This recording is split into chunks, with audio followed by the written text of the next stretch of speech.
Let's look at final exam question number 78, found on page 383 of Trigonometry Demystified, second edition. We're talking about a light ray that travels through a clear substance having an index of refraction equal to R. It strikes a flat boundary between those two media. The first medium is a clear substance.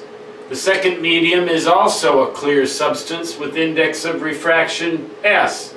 So for example, this might be water, that might be glass, or vice versa. This might be glycerin and this might be water, or vice versa. But the boundary is flat, and we have indexes of refraction as shown, and the light ray goes from the top here down. Now the critical angle is an angle at which total internal reflection occurs.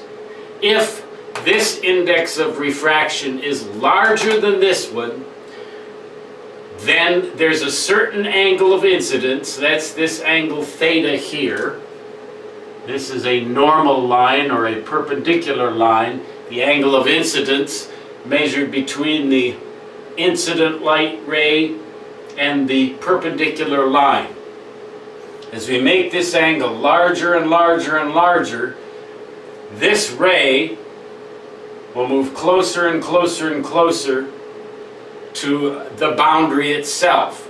If this index of refraction is larger than that one, there will be a certain angle, theta sub c, or critical angle, at which this ray will exactly fall along that boundary. If we increase the angle further than that, if we bring the light ray down even further than this critical angle, this ray here won't be able to get into this lower medium at all. Instead, it will reflect just as if that boundary were a mirror.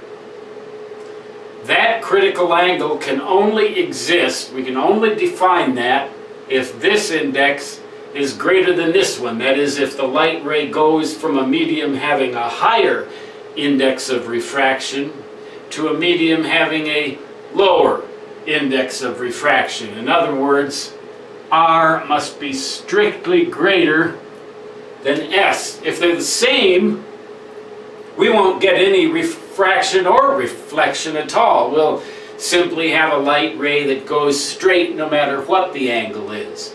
But if R is strictly larger than S, then there will exist some critical angle. As R gets larger and larger with respect to S, that is to say, as the ratio R over S gets larger and larger, this critical angle will get smaller and smaller. But again, this particular situation is reflected by choice